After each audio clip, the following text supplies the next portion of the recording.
Hey everyone, Kelly here with the DIY Wife. So I'm just hanging out in the shop today and I wanted to go over a basic miter, chop, whatever you want to call it, saw use. So it is officially called a miter saw because it does do miters, but we usually just call it a chop saw. There are lots of chop saws on the market, lots of prices, lots of varying, whatever they're called, things that come with your saw. Extras, bonuses, whatever you want to call them. But they all basically do the same thing. They all cut lumber. So this big Bosch, I have two I'm going to show you today. This big Bosch is it's our primary saw that we use here in the shop. It is screwed down to our workbench, but it is big and it is a little bit intimidating. If you're new to DIY and you've never used a saw before, I wouldn't recommend going this big. Over here, I will show you a little bit closer up a little bit later, but this is a Makita. It's a 6.5, might be a 6.25 inch sliding miter saw. It is the one I use for my classes at the store. It's much more user-friendly. It is smaller, it is lighter weight. It's easy to put away if you don't have a permanent spot for it. And it does pretty much all the same things. It just doesn't do as thick a lumber as this big saw does, or as longer lumber, as wide a lumber as this big saw does. But for the basic DIYer, that is pretty sufficient. And I love that little saw. I actually have two of them and I love them. This one is a little bit scary, I will admit. Sometimes it scares me even. But it's a really, really nice saw. It does have this knuckle here. Some have a slide, some have a knuckle. So this one has a knuckle, which means that the saw can cut all the way out to here. I can cut lumber that wide. This one has a slide, so it literally just slides back and forth. Same thing, just means you can cut wider lumber than you would be able to if it only did that much. Now, if you're just doing a little lumber, that's probably sufficient anyway, but it is nice to have the slide for bigger things. One thing that all saws have now is this guard. So it's an automatic guard. When you pull the blade down, the guard retracts. When you let it go, the guard covers the blade. That's really, really handy because if you're doing a piece of lumber and something spooks you, sometimes you get a knot and it makes a loud noise or it throws something back at you, you just let it go. You just let it go. The blade's still running. It will stop because you've let go of the handle, but it is still running, right? But this guard just covers it. Same with this one. It has a guard on it. If it's running and it spooks you, I always just tell everybody in my class, if it spooks you, just let it go.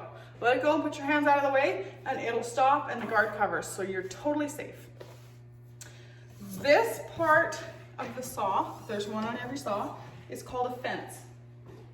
It's here on the Makita, it's here on this big Bosch, and this is what you're gonna use to hold your lumber against. So when you're using a saw and you're cutting a piece of lumber, you wanna make sure your lumber is tight against this fence right here. If your lumber is out like this, you're gonna end up with a crooked cut. If your lumber is out like this, you're gonna end up with a crooked cut. So it's safest and most stable and will get you the most accurate cut to make sure it's tight against the fence here. You wanna make sure there's no big chunks of sawdust back here or no big staples or anything back here so that you can have your lumber tight against the fence. So when you're making your cut, you're gonna hold your lumber tight against your fence like this. You're gonna keep your thumb out of the way. So I always just tuck my thumb underneath like this. So let's talk a little bit about that.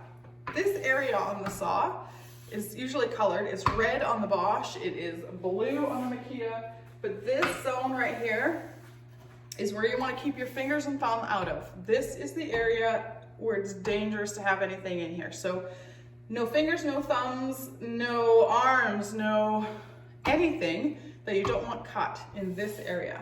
Hands are safe over here, hands are safe over here, hands are not safe here at all.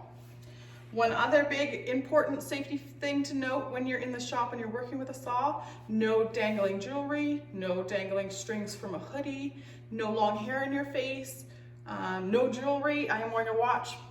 Chances of my watch getting caught up in the saw are pretty slim. I do usually take everything off when I'm in the shop, but today I'm gonna leave my watch on. I always wear an apron when I'm in the shop because I have no loose clothing that can get caught up in anything. and it helps keep me a little bit cleaner.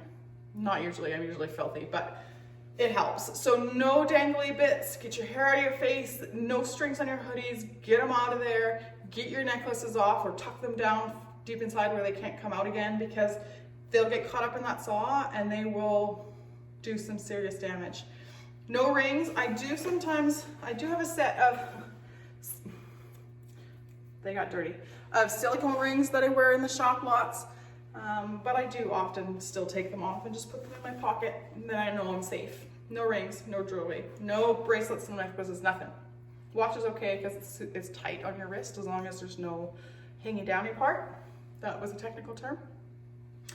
When you're working in the shop, you also want to make sure you've got a pair of safety glasses and a mask of some kind. I always wear this big respirator when I'm down here. I always put it on the second I walk through the door, no matter what I'm doing, and I wear it the whole time I'm down here. I did take it off for you today so you could hear me, but I always have it on when I'm down here.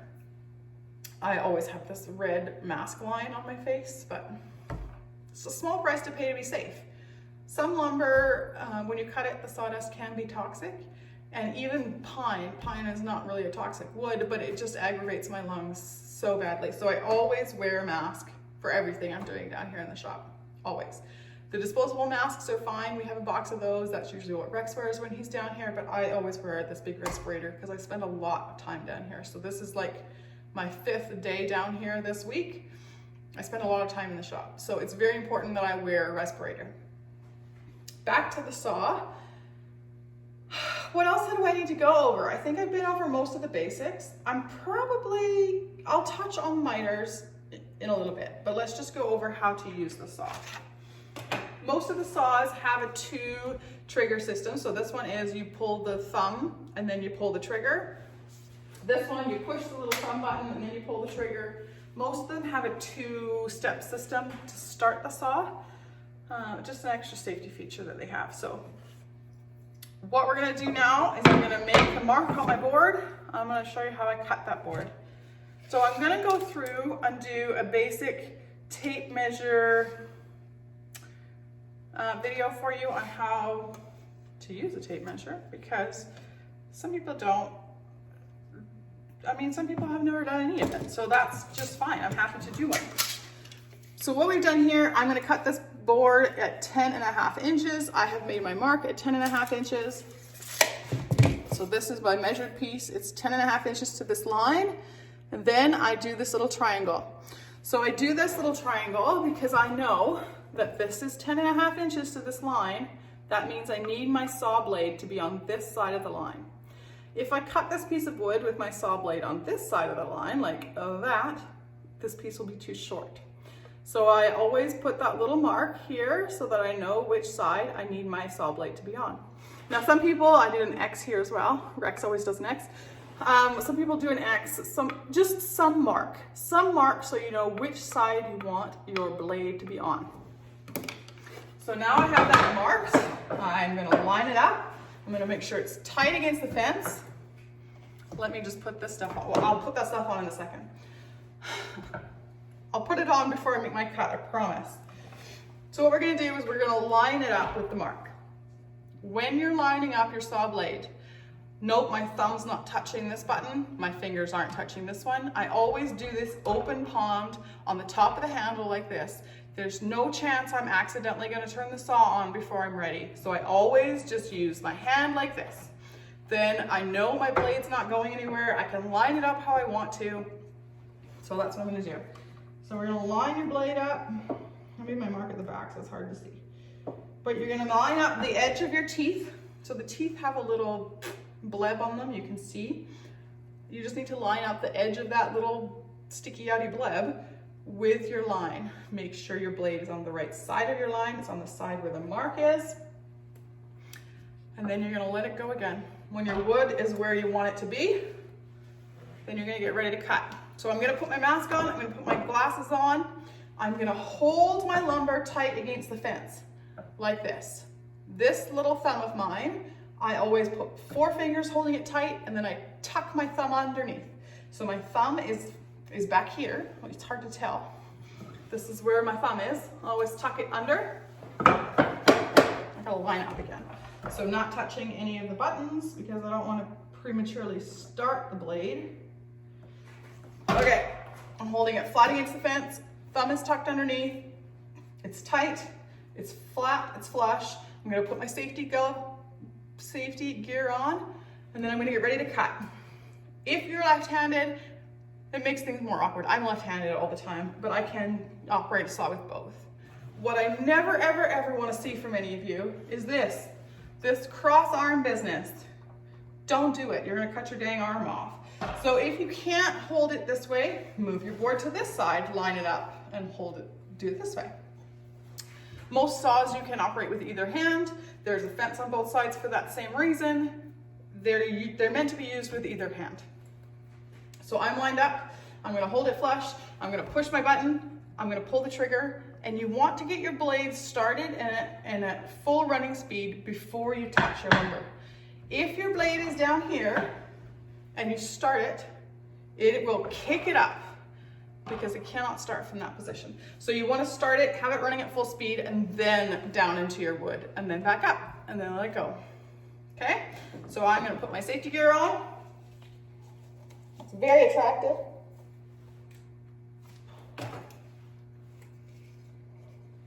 I'm going to hold my lumber, make sure I'm lined up.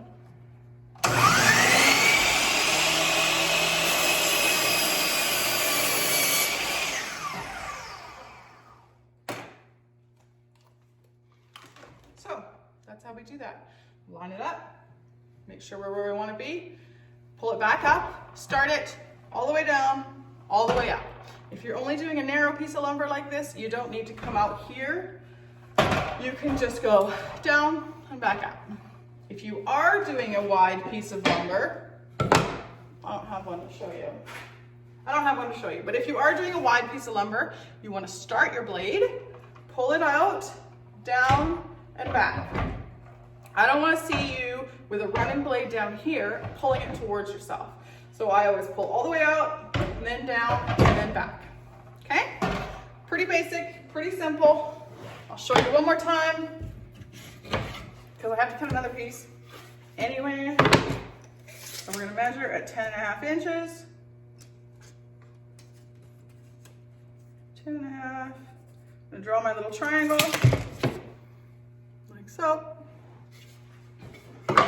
So I know my blade needs to be on this side. I'm gonna put my safety gear on.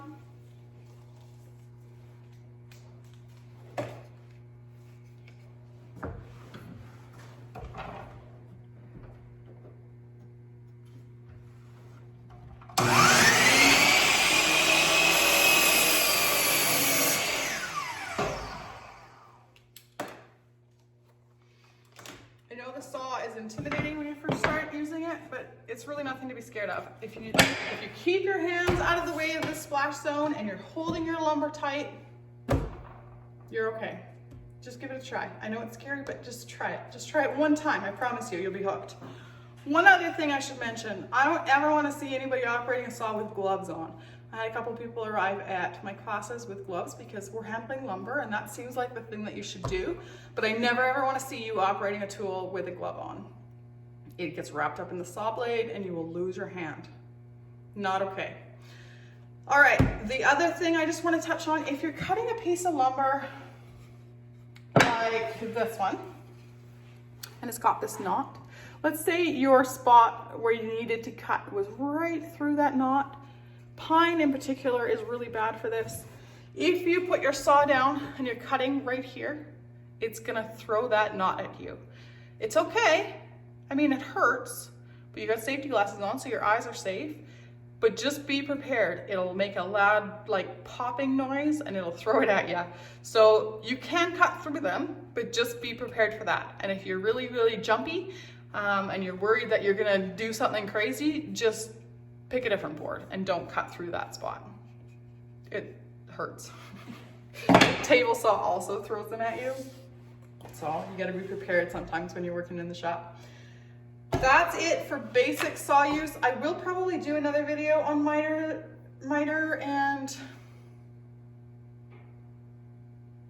bevel use of the saws, just because that's kind of a more advanced skill, and it's something that will take a little bit longer, and I don't want this to be a crazy long video.